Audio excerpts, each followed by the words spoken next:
You are listening to The Pilgrim on the 405 with Will Christ. Join him as he and his guests discover how businesses thrive in California. Well, welcome to The Pilgrim on the 405. We are going to have a great show today. We got a wonderful, creative, rebellious guest. Eric Morley is the co-founder of Blue C. And when I asked him to describe Blue C, he said, this is the intelligent rebel of branding and contact, of that branding and contact industry. So welcome to The Pilgrim on the 405, Eric. Will, hey, thanks for the invite to come to your show. Really appreciate it. Appreciate you reaching out. And I'm definitely looking forward to it. And I got to tell you, first and foremost, is you got your book out. It looks really good. I can't wait to get my teeth into it. And it's kind of funny. It's like I've seen your name bounce around over and over, and I've kind of glanced through several of your shows. And this is the first time we've connected, even though we're so integral in the Orange County community. And pleasure to be on here. Oh, we're having a lot of fun. Yeah. So tell me, Eric, tell me a little bit about what got you into this business of branding. I think it goes way back. Is that I'm a second generation creative family. My father was in printing, used to print a newspaper. My mom was in direct mail. She did the direct mail for all the car dealerships. That's pretty much that put bread and butter on our table at a young age. And you kind of think about what you're going to do for a career is you typically kind of think about what you're good at and what you know. And being a print kid, I'd always go on Thursdays up to the Long Beach Press Telegram with my dad to pick up his check. We'd go across the street to the Thrifty's ice cream, and it was 5 cents a scoop. Remember those days? Yeah. And then we'd head back in and we'd tour the press room. And it always inspired me, the idea of one little message can go out to 100,000 people really quick. And then on my mom's side is that what she did is she was the one that did all the postcards for car dealerships to get people in at the end of their lease period. And at that time really wasn't leases, actually when they purchased cars. So while she's watching TV at night, she'd actually hand address things. I was really looking at this. I'm going, God, this is hard labor work, but she really loved it. And she would actually write each one, pick each one up, blow the ink off, and then put it in the next pile while she's watching TV. And I just thought that was great. And it was the idea of like taking a message and getting out to the masses. Yeah. So that's how I started.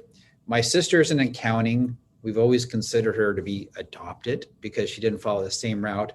But in the early days of Blue C, and I got to give it a lot of credit up to my sister, Deborah, is she's the one that held our books together. She's the one that she lives in Sacramento. So it was a tough one, but it was, she did their magic, and she was our accounting person for the good first 10 years of the business.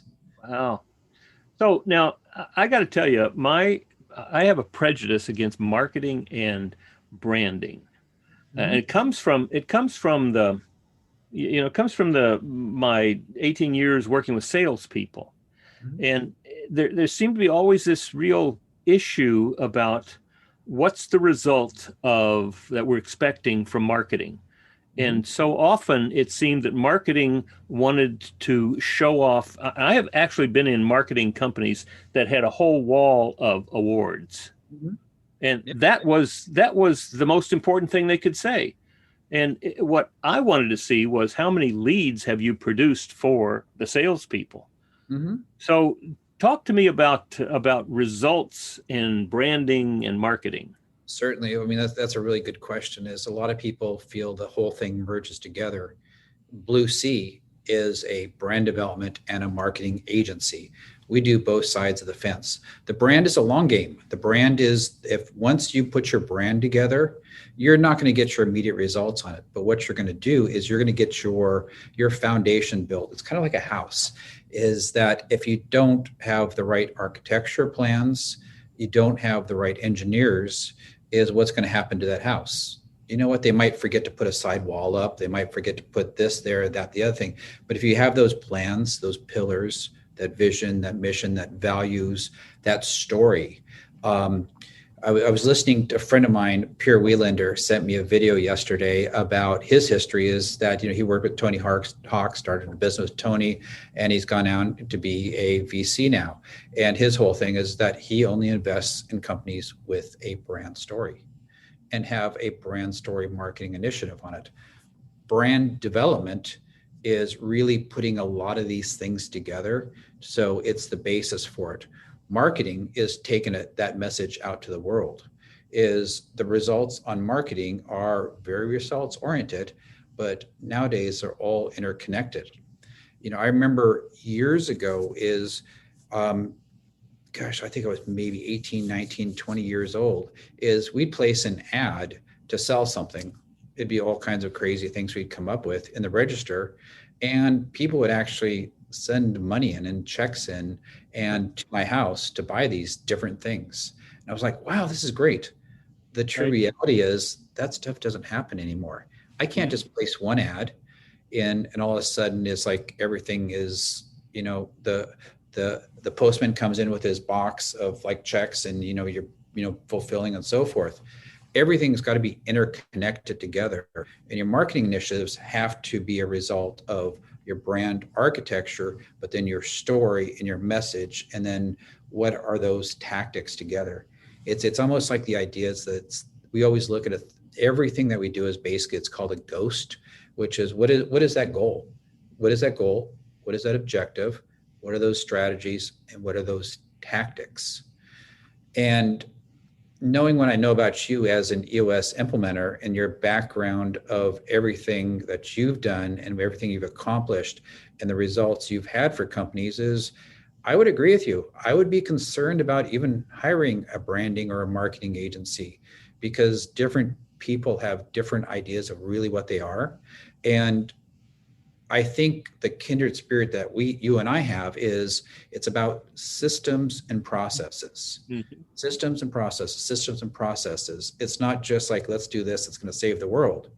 Is everything falls with people, the product, and the process. If we can stay within that and create the processes, that's the most important part. So brand development on our side is a system, marketing is a system. All right. So what I heard, what resonated in me when you were talking about the brand in EOS, one of the important things that we do is when we begin looking at where we want to be, mm-hmm. we first talk about core values, because that's important. And core values, it sounds to me like that's part of the brand, is what are the core values of this company, which is going to be reflected either in its service or its products. You know what, 100%. And I think it's really important to understand is what is a development of brand is you're going to have probably a very, very large percentage of practitioners say, yeah, I'll build your brand. I'll build your logo. I'll build your colors. I'll do your graphic standards. But okay, that's the creative expression. Yeah. What's the verbal expression? What is that architecture that's actually there? And it's the idea is like, let's start by a conversation. And values is, I am so pleased to hear from you on that, Will, because is the most important thing is like, if you have the values built in, if you have the mission, if you have the vision, if you have your pillars, if you have your brand story, if you have every aspect possible of building this architecture house, and then when you come in, it's going to make your job so much easier, and you're not going to have to fight through this to say, okay, what is it? Who are you? You've already agreed. Mm-hmm. So, well, it's first getting those core values there, then deciding what's our purpose or passion or cause. What are we doing this for? And it's not just to make more money. Mm-hmm. What is our purpose? And then what's the niche that we're going to focus on, that we're going to be the best in class in, not just the world. After that, it's, well, what's the end game? What's the 20-year, 10-year goal that we're looking for? And then what is it that sets us apart from any competition? What are the three things that make us totally unique? You know what? And that's the value that you bring to companies to really ask those difficult questions. And I'm wondering do you ever ask those questions and everyone in the room kind of squirms? Oh, Never happened, right? our process is we have 3 sessions in the first 2 months, full 7 to 8 hours off site with the leadership team. And yes, chances are nobody has really asked those questions. Sometimes people have imported values from Patrick Lencioni, humble, hungry, smart, or from other places. They've imported and said, this is what we want to become. Mm-hmm. And sometimes that lasts for a couple of months. 5 minutes. But eventually, people begin to, on the leadership, begin to say, this doesn't make sense for our company. Mm-hmm. This is not who we really are. And they begin to dig down to get to their core values, which is always exciting. And so, yes, this whole 8 questions that we ask that include, what's your marketing strategy? What's your 3-year picture? What's your 1-year plan? And then what's going to happen in the next 90 days? That whole process does make people squirm because it's a whole new way of going about it. Mm-hmm. And it's really interesting because that's what we found is if we go through the history of Blue C is we started in 1998. Our very first client was 13 casinos in Las Vegas. Our second client was House of Seagrams. And, we launched their new Absolute products. So we're pretty much like a house of gamblers and drinkers. We had all you can eat shrimp cocktail at all the casinos. We had the card, it was the best thing ever. And then it was like we would have boxes and boxes and boxes of samples of every single product they had. So pretty much on Christmas time, everyone would get those things in their stockings. And that's how Blue C started. We started as a creative agency. And it was strictly ads and radio. That's what we do is we do programs, ads and radios. Then we started distributor programs for Absolute. And then we became in the era of I'm gonna say it is the early or late 90s, early 2000s. We were the creative powerhouse. We're the ones that brought the best creative to the table that really got clients to say, okay, that's what's going to create a difference in us versus our competitors. Big ideas, really focusing on just amazing things that get everyone excited. And it's always interesting is when you bring an idea to a client, if you get them really excited, internal, that's 90% of the war. Then they just have to push it out to the world. And then moving on from 2005 to 2010, well, we know what happened then. And then, so we're going to skip that period. But then after that we really started understanding is that we used to do brand strategy for clients, maybe 2 a year. Every 5 years, that'd be a total of 10. We were good at it. We weren't awesome at it. We weren't great at it. And because we knew that we kept on recreating the process and we recreating the system, and we'd listen to our clients, what their needs are, and re-gear the system, re-gear the process for that. So my business partner, Jeff Bentley, which he's an amazing creative. We got together as he was a creative person, and now he's more leading the brand strategy here at Blue C. It's like, well, how do we package this up?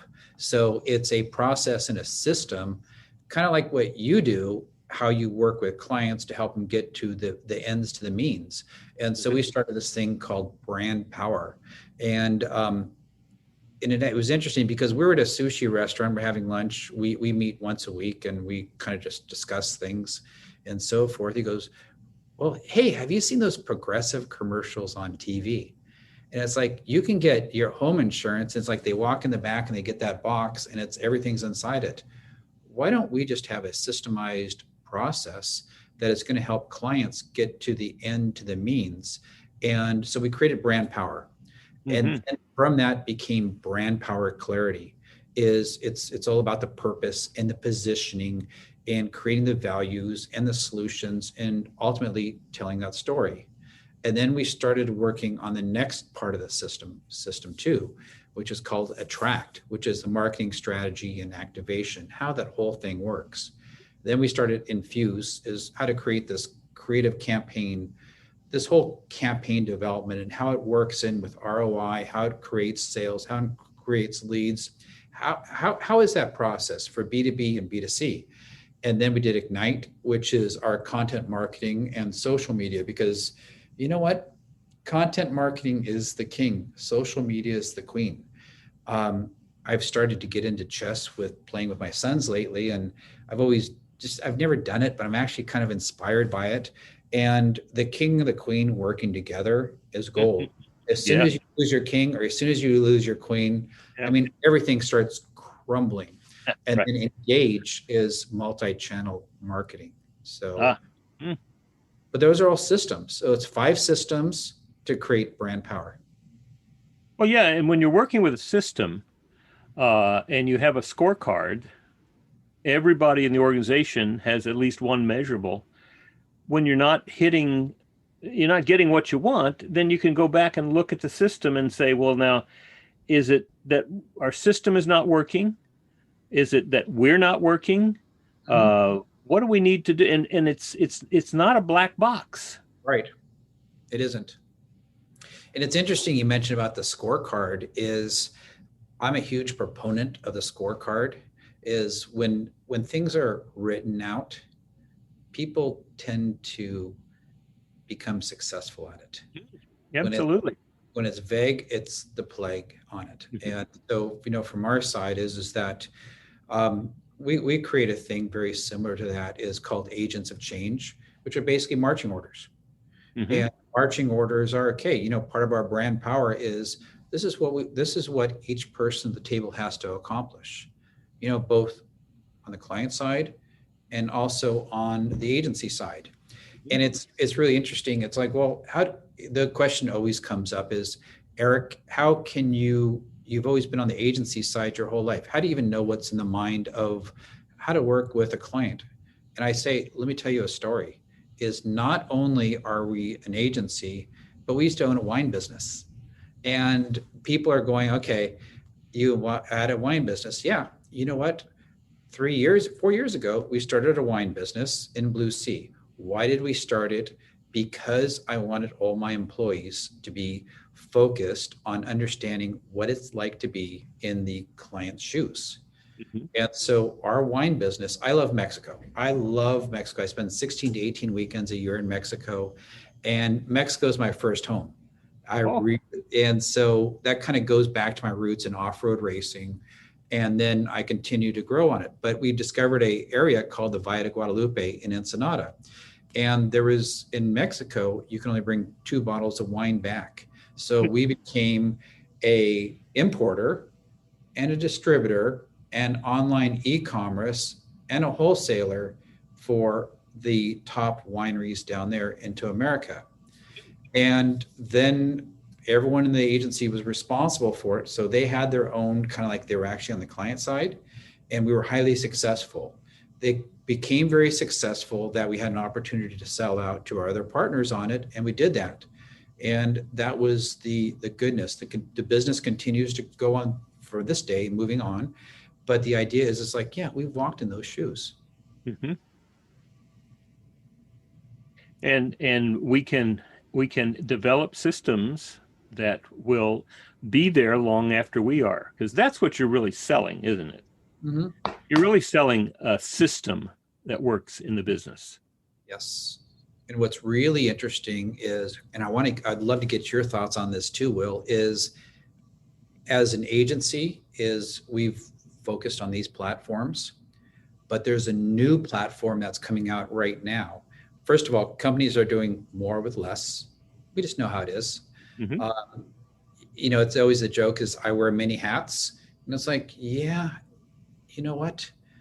You have to wear a lot of hats because you're constantly moving, but now you're carrying additional handbags. You're carrying backpacks with you. You're carrying a lot more. And a big part of it now is process management. And that's where I give kudos to you to get through the nuts and bolts of creating the process. new technologies. New technologies are popping up left and right. And I've been very vocal about it, is Blue C will be launching in the next couple months, Blue C Electric, which is dedicated highly to the electric transportation, the electric components, as well as sustainable energy. Why is that so important? Is because that whole market is changing from pieces to pieces. Go ahead, come here. You never know who's going to stop by Blue C. Wing Lam from Wahoo's. Wing, good to see you. Hey, good to see you. Hey, all that. Yay, Charles Antis said that we got to get together sometime, Wing. Yes, we do. All right. I'm going to put it in that closet, the thing right there. That's fine. The Yetis for the teachers for Whittier. Oh, man. Hey, man. Get up. Hey, Good to see you. right. Hey, good to see you, Wing. Food in the fridge. Help yourself. All right. I'm sorry about that. No, that's the way we work. Yeah, Wing's actually got an office here, so you know what? It's always a lot of fun. So Yeah. But So, back to my point. but you're talking about the electric cars. Sure. I mean, what I want to see you talk about in putting this together is, I think what we've learned in the last 4 years, at least what I've learned, and I hope other people have learned too, is there was in the last 10 years, there were a huge group of people that we discounted, we didn't listen to, we didn't even pay attention to them. Mm-hmm. And that's the people who got a voice in the last 4 years. And what's that? Those are the intelligent rebels. Well, what happened? I believe where we are right now. Think of one segment that you're touching, electric trucks. Right. There are 80,000 truck drivers right now. Mm-hmm. Yes. And the shift to electric, automated, self-driving trucks is going to be very rapid when it starts. Mm-hmm. 80,000 people now do not have jobs. Yes. Now, that's somebody's responsibility. Mm-hmm. All right, to figure out, work with, find ways of supporting those people who have families, Mm-hmm. who have kids, who have purpose in life now, and when that's gone, what do we expect them to do? How do we help them find a new purpose that's going to be, going to provide for the finances for their families? I mean, that's just one segment, and that to me is a place where somebody's got responsibility there. Well, and it's not only 80,000. Let's talk about those people that repair, that have independent repair companies that come in and take care of these. Mm-hmm. Then you've got the people that produce the parts. And keep in mind, when you go to electric, and one of the things that I'm a huge proponent on is electric. We're pushing hard to race the very first electric UTV in Mexico, the oldest race called Nora this year. And from Ensenada to Cabo San Lucas, electric, 100% electric but the thing it's like you've got two things. You've got batteries and you have motors, and you don't have anything in between. So all we have to do is keep this thing straight line, and to be able to push forward, we will be successful. If you have a vehicle, you've got so many other things that can become a problem on it. So my father owned a Napa store in South Texas. You know the right? deal. Yep. Right? And when electric cars come, all of that industry is gone. Now they have legacy. The automotive gas engines are not going to go away immediately, but that becomes a legacy industry. So let me tell you something that's really scary about this. Well, there's two sides to it. Will the grid be able to hold up for it? Mm-hmm. There's a huge concern about that right now. Right. There's also the second part of this whole puzzle is I'm a huge proponent of solid state batteries. Mhm. I believe that's the future. And we do a thing here called borders, where we go down to Home Depot and we buy a sheet of wood and we create these things called borders, which shows the motor, the batteries, all the acceleration, all the controls, and how it works as a proving ground on things. So from that, we've learned is there's not a lot to electric. So you're not going to need gas stations anymore. How many now you've got gas stations 3 on a corner. Right. What was it? I saw something is General Motors by 2025 is no longer going to offer emissions vehicle. The Dakar Rally by 2035 is going to be 100% electric. I have my friend Christine GZ from Barcelona, Spain. She's racing in the electric E competition, which is all about sustainability and diversity, excuse me. And what's going to happen to those gas stations? Mm-hmm. I mean, what are the landlords going to do? What are the people that truck the gas going to do? So my thing is, it's not 80,000, it's 500,000. Mm-hmm. But that's my point. My point is that what we did with NAFTA is we said, your problem, not mine. Yeah. Mm-hmm. And on our side is, as an agency, our job is to be progressive. Our job is to look outside. Our job is to do the things everyone else is afraid to do.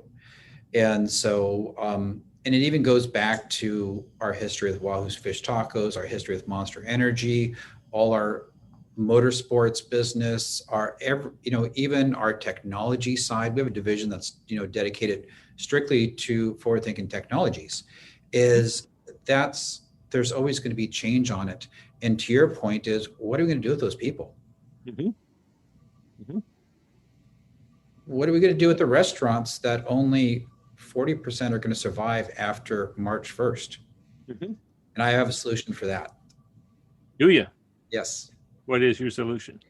Actually, you want my Wing's brother, Ed Lee. He is the restaurant whisperer.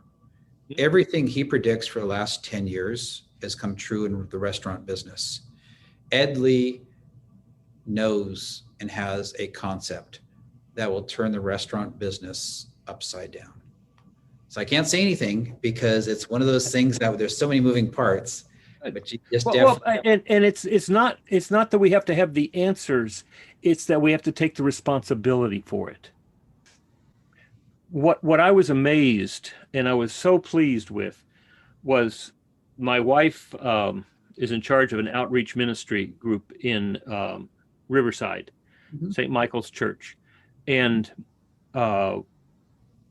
she fed hungry. Well, she really pulled together a group of people who fed themselves. They had a kitchen in the parish hall, and the homeless folks came together and got food handler licenses, and people who had cooked in various places, sometimes in prison, but they knew how to cook for large numbers of people. Every Thursday night, 100 people would come and they would eat. Mm-hmm. And it became a wonderful group. Well, COVID, that stopped. Mm-hmm. And what she discovered was that Inland Harvest had the contract for the USDA farms to tables food delivery. Mm-hmm. And they would literally have 18 tons of food every week delivered to a warehouse. And then I would go out with Mary and we would get a pickup truck and we picked up, it was like a ton of food. We had 222 pound boxes, put them out, 100 cars would come by, pick it up, and off they'd go. Now that, when I saw that, initially it was, here are some people who have a problem today. Right. And that's not true. These are people who had problems all along, and finally there was a way to help them. Well, that program ran out. Now it may start again, but that program ran out, and now it's what do we do? But what I did see was there is a way for farmers to make money and for people to get that food. And that was very impressive to me. There were 70 different groups like St. Michael's. Every Thursday would come and they would take that food out. All 18 tons would be, 18 tons would be gone. Well, you got a pretty big truck for 18 tons. That's like... They had, what it was Stater Brothers paid for 18, paid for two, big wheel trucks, 18 wheelers came in every Thursday, and they would unload them, and people would take them out on smaller pickups and trailers. It was amazing, just amazing. So that's more of a pivot too, right? Which is, we talk about the 500,000 people plus that our jobs are going to change. And I even look at, one of our clients when they were here was Toyota.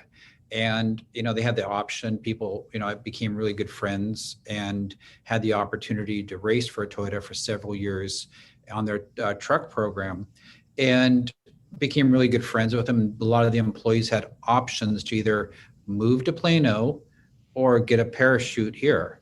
And the thing is like a lot of people just changed careers, went to other OEMs that were local, or a lot of them are at Rivian right now. I just noticed in the business journals, Lordstown is moving here, which is electric. Okay, so they're creating all these new jobs on it. And that's what I get excited about. But on your food thing is it's like, we talk about pivoting and marketing. And this is why I'm saying is that it used to be there was a division within a company that was responsible for marketing. Now it's everyone's responsible.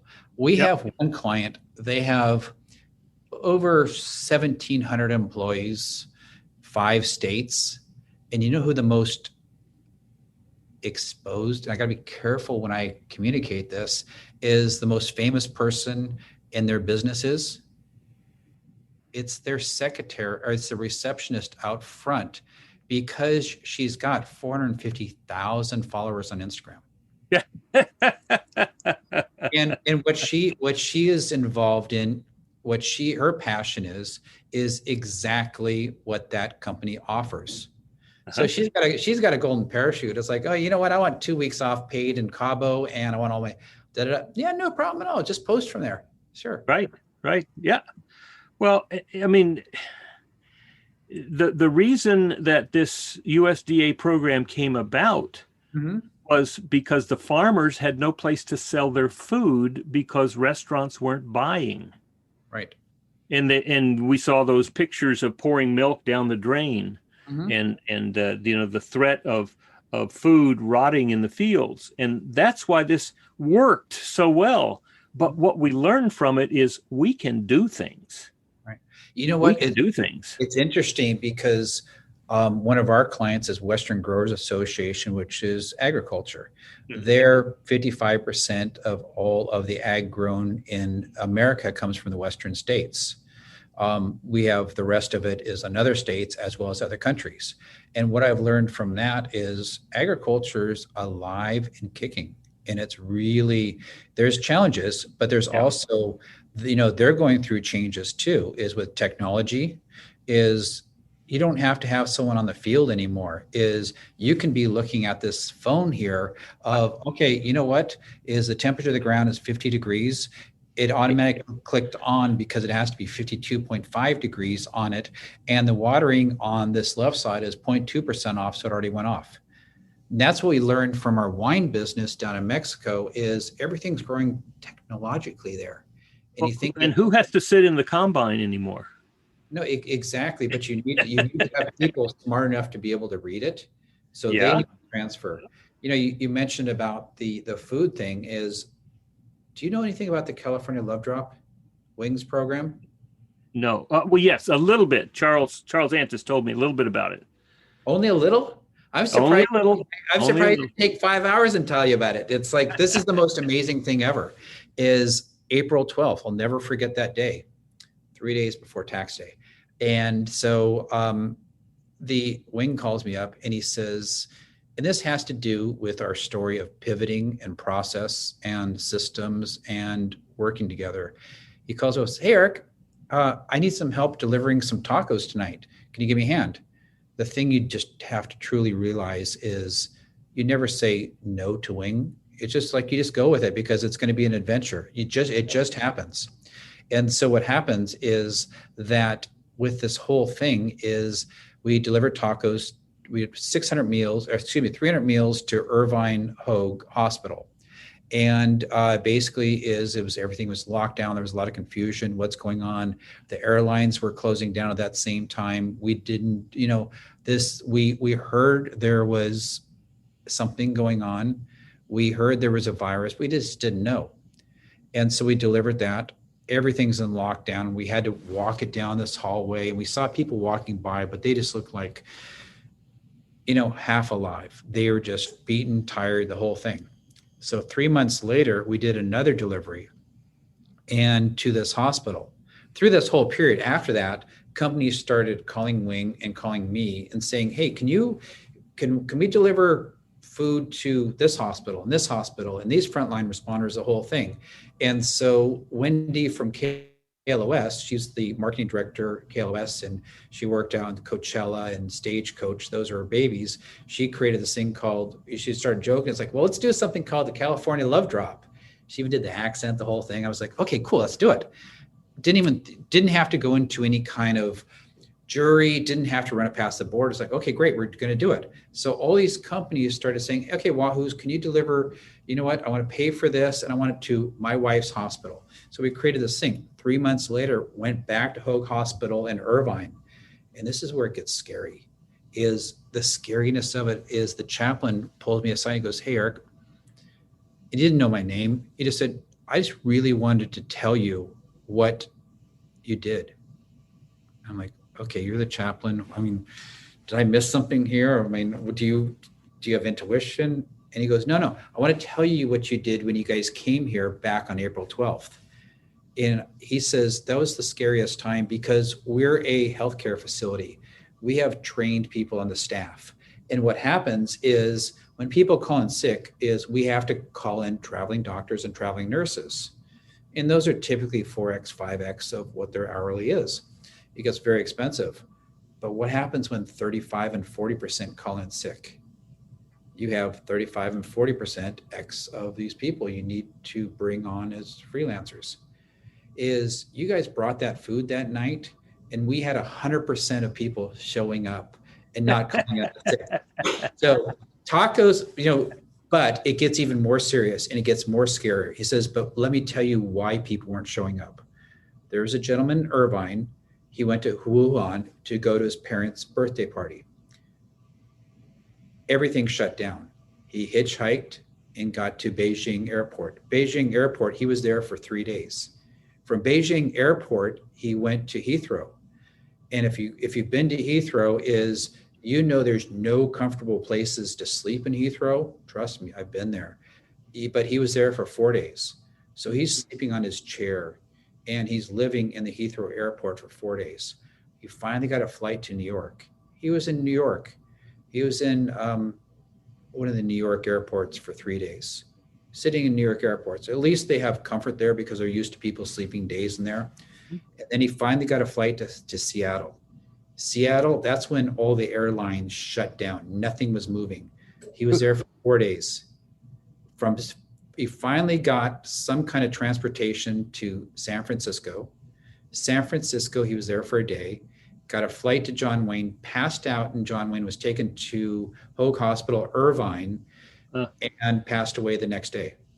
He was patient number one. But if you really follow the lines, infected all those people in all those airports. Because when the airports got shut down, everyone else was sleeping there too, right? Right. So that's what started the California Love Drop. Now we're basically in about 19,000 meals we delivered, and we're basically we're coming up with a 200th drop. Well, I really believe that where we are as a country, as divided as we are, that it's not just from the top. it really has to do with local people working together. And what is my concern right now is that so many people have related to each other through talking points, as if this were a football game, and my job is to defeat you. That's not human beings. Right. We are, as human beings, our job is to take care of each other, and not in a paternalistic sense, but to care for each other, to see each other as human beings. And I really believe that if you that we as Americans, now maybe there's some extremes on either side of this great divide, but the 80, 85, 90% of Americans, I believe we agree on 60 to 80%. Sure. We're in total agreement about 60 to 80% of what we want to be doing. Right. But because of so many things, I mean, this desire to win, the desire to accumulate social media groups and keep them on, the desire of large media to attract people by allowing people to be afraid, all of that gets in the way of us being human beings for each other. And things like the California food drop, inland harvest, all of that, we see people as human beings for the first time in a long time. And I think that's what we have to start doing. That's where the healing is going to come. Gosh, Will, I you could not have said it better. Those are the things I struggle with on a daily basis. And one of the things that the California Love Drop taught me, we've gone everywhere. We've been at 2 a.m., 4 a.m., 5 a.m. in the morning, dropping food off to the grocery stores or the grocery distribution centers just so they can get toilet paper on the next vehicle so we can have it in. Do you remember the toilet paper wars? I mean, that goes down with the gas. We're right now getting rid of the small rolls from China that we had when we couldn't get them anyplace else. You know what? Those are going to be collector's edition sometime soon. Stock up while you can. But the thing I learned about the California Love Drop is, first and foremost is I have a huge advantage, and I am so 100% grateful for it. Is I have, outside of Blue C, is I have the Love Drop family, from Wing to Charles to all the team at Monster Energy to the team at Hintwater to Melissa over at Yogurtland to the Cholula people to KLOS Radio to all the people that have been involved. I think it's been like 90 or 100 different companies that have contributed to it, and they're part of the family. This is the thing, my biggest advantage that got me through the pandemic while everyone was sitting at home working on their projects and trying to listen to the news to figure out what that next it was, is we were doing things. We were going to Watts. I've never been to Watts, and I thought it was the coolest thing ever. We got to deliver 700 meals to the community center, which is run by the sisters. Actually, it's the sisters of Watts. And this is a community of women that take care of the city. These girls have so much soul. We're handing out meals. There's a line 7 to 10 miles long. They got the LA Galaxy soccer team to be a part of it. One of my huge fanboy soccer players is Kobe Jones. He was there and was like, wow, is this like that? The Sisters of Watts are singing soul in the background. And it was like the most amazing thing. And I'm just, I stay in this bubble, and I always try to get outside this bubble because I'm a huge proponent of getting outside of my comfort zone. I love that pain. I love that strive. I love what that is.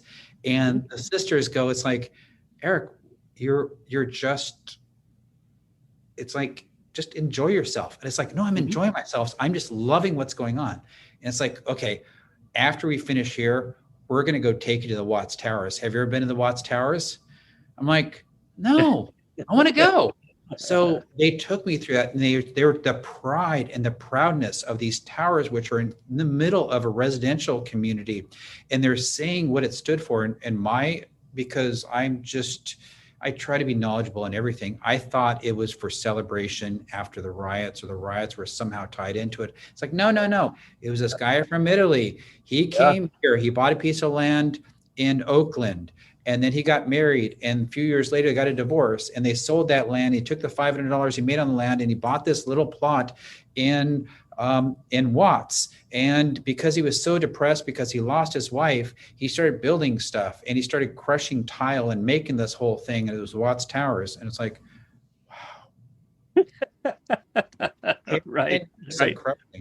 But to me is, for some reason, I cringe when people say, "Oh, we're all in it together." No, we're not. No, we got to work together. Right. Right. But I was able to see different things and learn about the Watts brand, and that was cool. But you get to meet human beings rather than stereotypes. Yeah.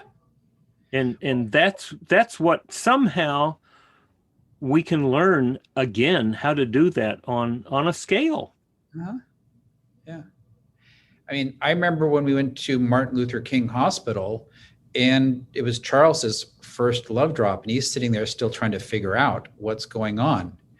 And he comes up to me after, he's like, "Okay, I know you hang out with Wing, and I know you've been doing this stuff, but what do you really do?" And I wasn't quick enough. I wish I would have said, it's like, "Oh, you know what? I'm starting a business. I'm going to be doing roofing, and I'm going to put every single roofing company out of business in Orange County. That's my goal. And there's this guy named Antis Roofing. I just want to crush him to the ground." But I said, no, we do branding and marketing and so forth. So Right. It wasn't as fun. But the point is that, yeah, you just got to keep moving on. I mean, I look at you. I look at you're on. You never stop. You continually. You're on this road. You're on this path of discovery. And it's kind of funny because people I've known from past lives that have just done amazing things, they're on your radio show now. And it's just, I mean, that's what it's about. Yeah. You know, I spent 2 days last week at a place called the Arbinger Institute. It was all online. But this, I first read the book there in Utah. And the first book that I read from them was called The Anatomy of Peace. And their whole thrust right now is moving from the mindset, from an inward mindset to getting what I want, to an outward mindset. And that's what the California Love Drop is about, right? It's not about Wahoo restaurants building their brand so they can sell more stuff. It's about meeting the needs of human beings. And that's what this whole workshop was about, was how do we move from an inward mindset to an outward mindset? And I want to know how to spread that message, how to make that part of how politicians work.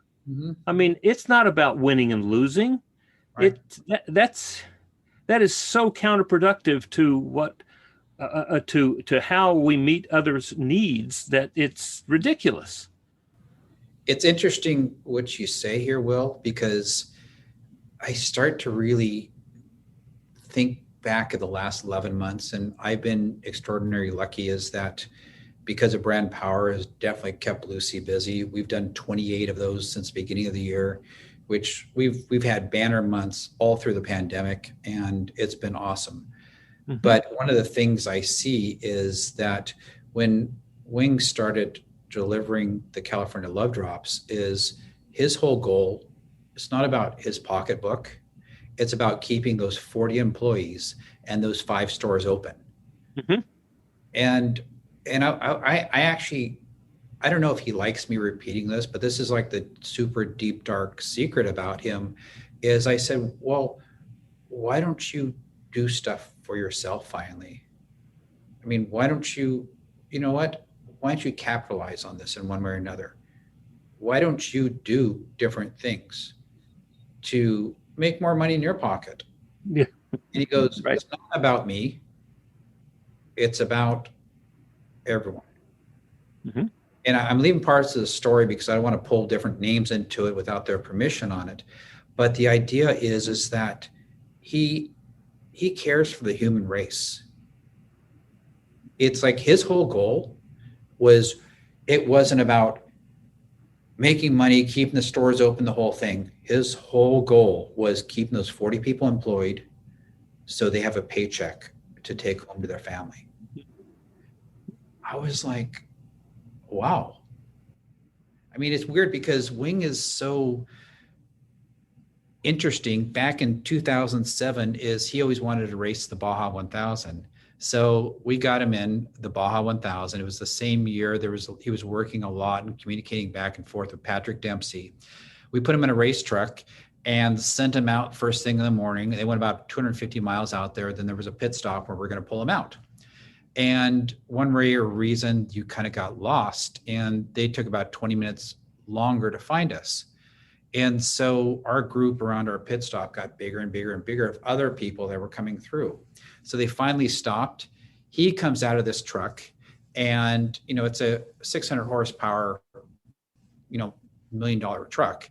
And he's all dirt, the whole thing. And his hair is just wadded up and, kind of doing the whole dread thing because he's got the long hair.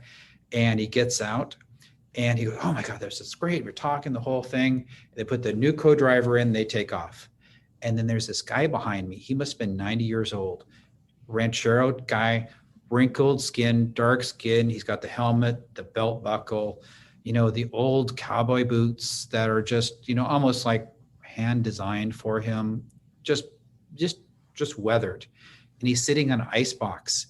And he opens the ice box up and he gets a nice cold Ducati and he hands it to Wing and says, you're the Wahoo's guy. And I'm like, first of all, that was weird. So we're talking a little more. Next thing I look back, the guy's gone. The ice box is gone. He's gone. I'm like, this is just weirder than weird.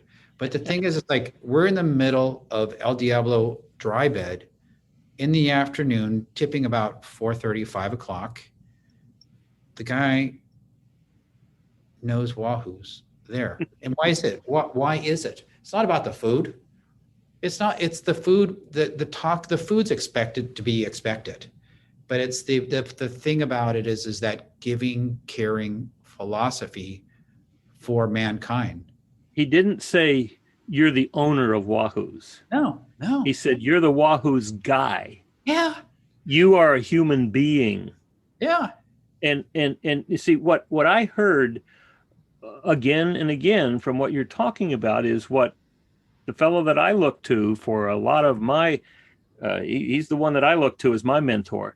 And he said, what's the most important thing? Love God and love your neighbor. Yeah. And somehow we forgot in that, somehow we got confused thinking that business was there for the owner to make a lot of money. Mm-hmm. The business is there to meet the needs of my clients and customers, mm-hmm. and to provide a lifestyle for my employees. Right. Mm-hmm. So how do you do that? By picking everything up and moving it to the least expensive labor market in the world? Mm-hmm. You don't. Yeah. You had to forget something in order to do that. Mm-hmm. And I'm not saying that NAFTA was completely wrong, but I'm saying that our response to the people who were left behind was very severely lacking. And as a lover of Mexico, yeah, as I've seen businesses on both sides of both America and Mexico prosper as an extension to the business here. And I grew up in South Texas in the what was it the Monte, what's it called, Montequilla, wasn't it? And that's but when like an example of what I believe was a great thing was in this little town of Edinburgh, Texas, mm-hmm. when there were not enough jobs, they went out to Hager Slacks and brought them in and mm-hmm. did whatever they needed to do to build that plant and provided jobs for people. Right. And that it's remembering that these are human beings. They're not just an object. And that's where I think we have maybe not a long way, but we have a lot of room to grow in our perception of people as human beings, not just objects. What you've done is what we do for brands is you've clarified the objective. You clarified the mission, but then the mission gets garbled out there because there's new stuff put on. You know, every time you wake up in the morning the media has a free for all to just pile stuff on. And if they don't pile stuff on, they're out of business, right? That's right. That's right. If we don't cause you to be either titillated or afraid, then we lose business. I mean, what would the news be like if it was 100% straightforward, no glitz, no glamour, nothing, everything honest? It'd be a 12-minute show. I don't think so. I mean, let me ask you. We have spent 50 minutes so far, almost an hour. Best 50 minutes of my day. Well, that's great. Me too. But we could have talked about all the things we are afraid of. But what we did was we talked about things that we saw that were great. And I believe that there is room for media to talk about the things that are going well, which is 80% of what's going on in the country. Just don't believe that that's the only way to build a media empire is through fear and uncertainty and doubt. It's interesting because California Love Drop is something really near and dear to my heart. And it's actually for two reasons. Is all the people involved have a heart of gold.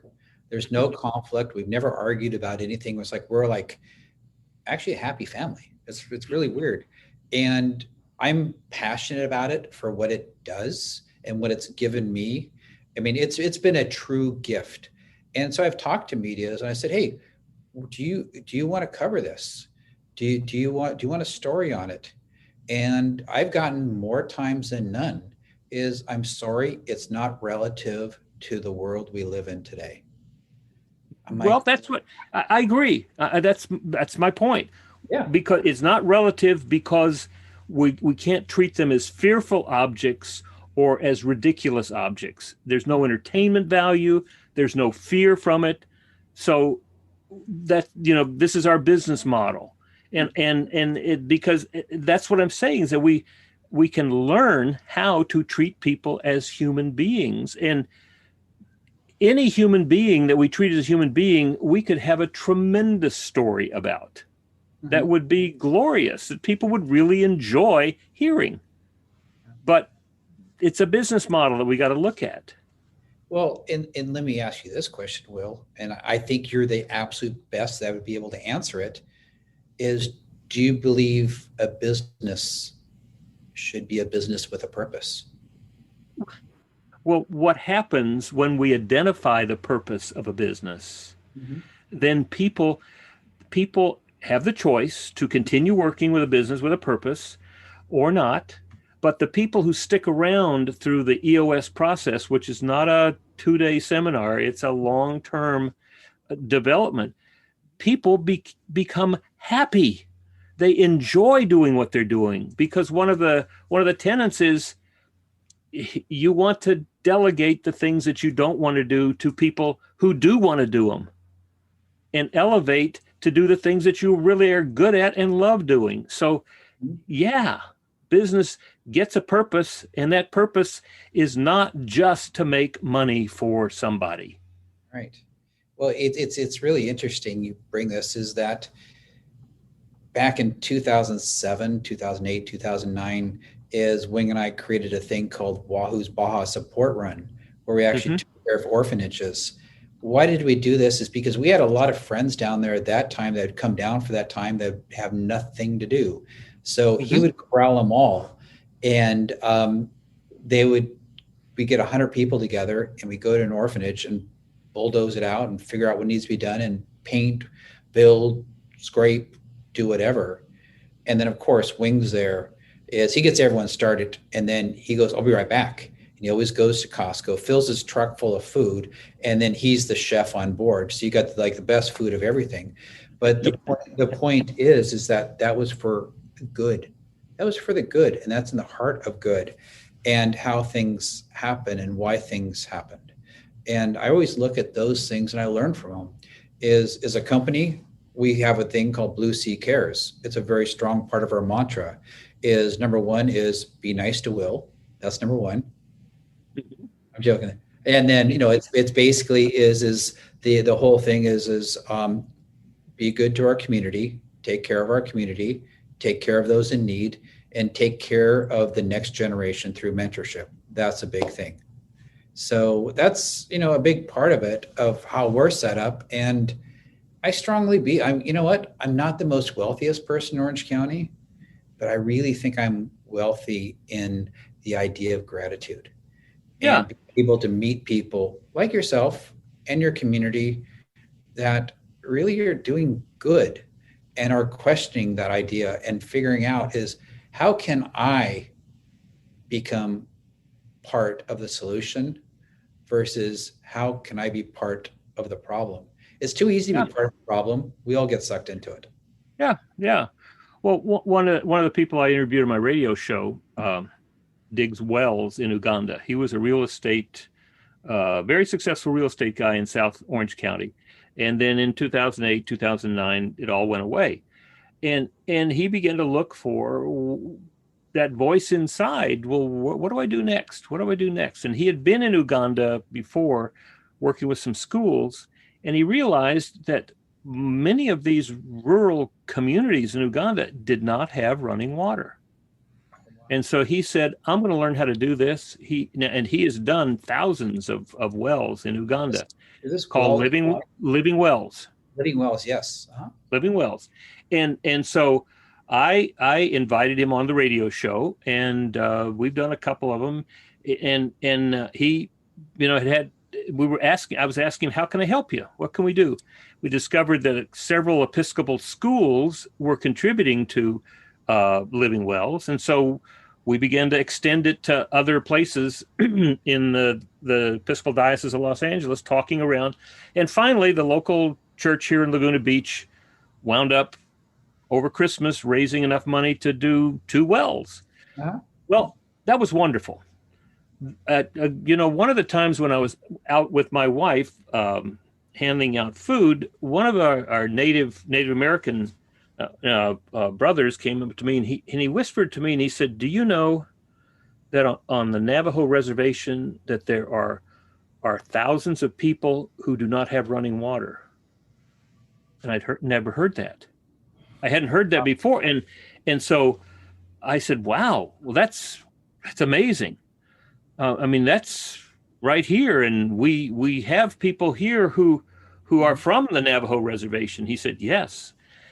So I called up Living Waters and I talked to him and I said, have you ever thought about, doing something in the He said, I know about the Navajos. He said, but my world is Uganda. Mm-hmm. And I said, well, I'm gonna see what can be done. Mm-hmm. So I began to dig around on this thing called the internet and Googled it. And there's a place in LA called Dig Deep. Mm-hmm. And they have a Navajo water project. Wow. And for $2,600, they go out to these individual houses and they dig a hole, put in this big reservoir, and then also put on solar on the roof, mm-hmm. and put in running water. And then they've got trucks that come by every so often and fill up that reservoir that's buried in the ground. And what I want to do is I want to come up with a way of raising about $100,000 every year, mm-hmm. to just ship to Dig Deep, because they are doing a great job. They're doing it there. They have another project in West Virginia for people there who do not have running water. And to me, those are the kind of things that are done at a local level and we can see exactly how we're loving our neighbor in doing it. So, I think those are the kind of things that make a huge difference. Wow. I mean, that is an awesome story. I think about these things and the power of vision. The power of vision is, if you have a vision, it's a lot easier to get to the destination. Mm-hmm. I mean, it's so important. And clarity is the dig wells, dig deep, is they have clarity. This is what they do. Super important. Yes. And yep. I admire that you've got that vision, and you've got that passion, and you've got that aptitude of what completes you. It's, I think it's really important is that, I mean, you're always so gracious with your time, Will, and you're always here to find out about other people. And I truly appreciate the time and, spending this time with me. But I want to know about you. What drives Will? What drives me? I love solving problems. Now, I got a bunch for you. Well, be careful what you ask for. As we're celebrating our 44th wedding anniversary this year, and so I've had to learn not to try to solve problems with my wife all the time. Yeah. Sometimes most of the time it's just, please listen. don't try to solve it. And don't give your opinion either. Just listen. That's right. But I love working with organizations to help them clarify where they're going, who they are, and how they're going to get there. Mm-hmm. And then extending that throughout the whole organization. And when at one point I thought, well, I'm really good at listening to people, and I can be a great coach. But I realized that coaching one executive doesn't necessarily change the organization for everybody.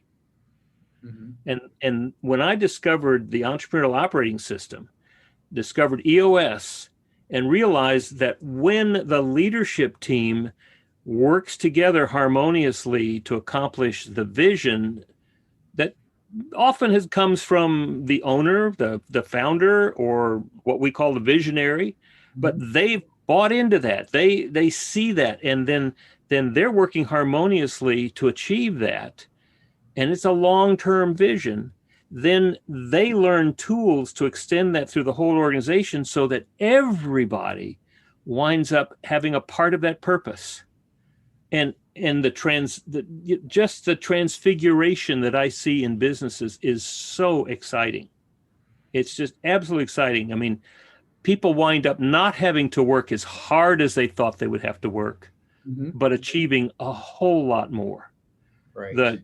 People wind up being much more disciplined and accountable, and it becomes more productive, but it also becomes a lot more fun. And when that happens, that to me is the greatest thing. Do you feel, with that being said, and going back to your earlier statements about coaching, I almost see like a coaching as a passé thing to do. Coaching's like, okay, you know what? In baseball, it's like, okay, you know what? Hit a little harder, hit a little more to the right, run a little faster. It's like, that's coaching. What I'm learning about you is that you're a transformation officer for the company. Yeah, absolutely. You're here. It's funny. It's like, I met this one guy recently, and he handed me his business card, and his title was long. I'm going, you know what? And they make it the title super small because the title is so long, it needs to fit in that space. And it was Chief Executional and Transformation Officer and Development. And so I said, Jim, so you're this guy, huh? And he goes, I guess. I go, what are you going to do? Whatever they tell me to do.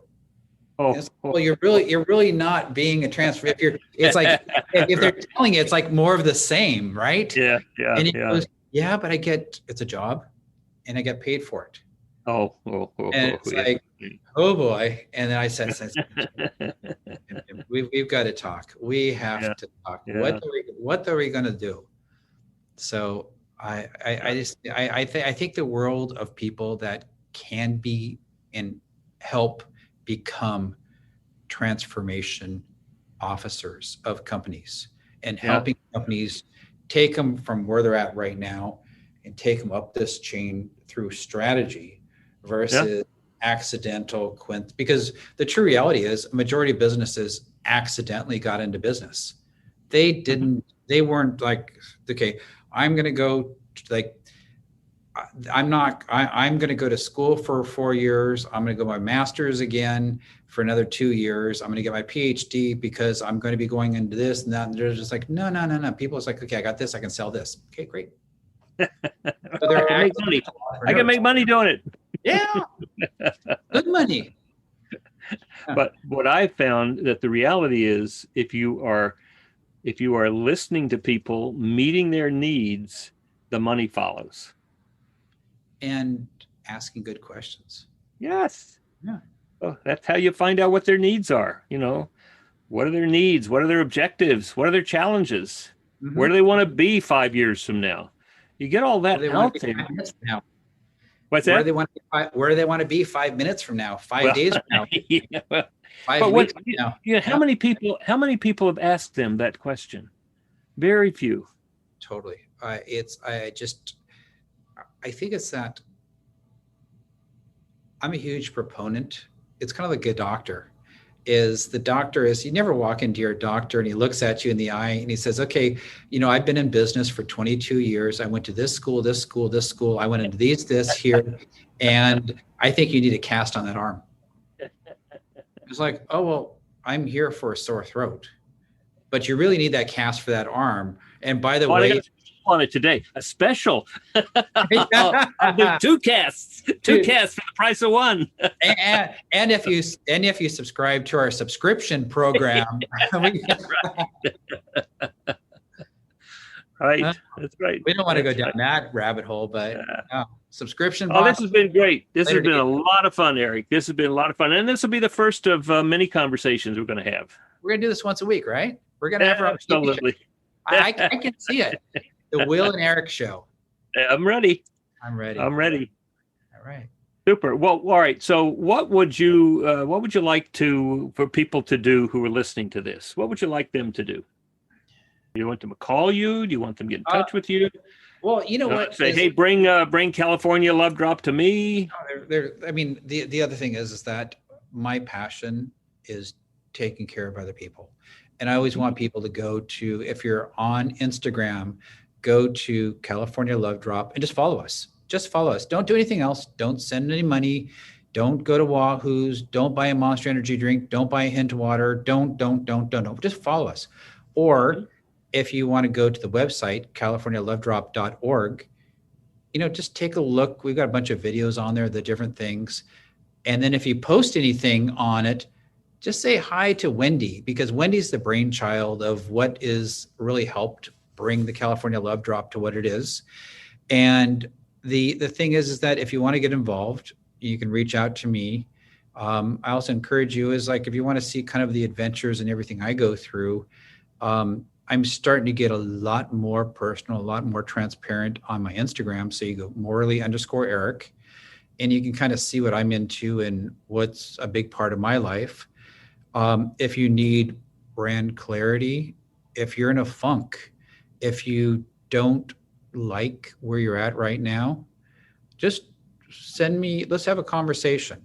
I'm not here to sell anything. To be honest with you, I'm the worst salesperson in the world. I can't even sell myself when I walk into a car dealer. So I'm that bad. But my point is that I love to help, and it's about helping. And over and above everything else is, I guess what I really want is one word, is positivity. Positivity. Mm-hmm. And it's so easy to go down a negative route because it's available. And when you go down a negative route, especially when you're talking to someone and they go, yeah. What does that do for you? It gets your endorphins up. It's like, okay, cool. I'm feeling good because I said something right. The whole thing. It's not right. It's get your endorphins up by doing something positive. Just doing one thing good for someone today. And it's the thing is that as a community, and you're in the ecosystem of the community, Will, you're the one that a lot of the media swirls around. And the thing is that be a part of the ecosystem and just care and do something good.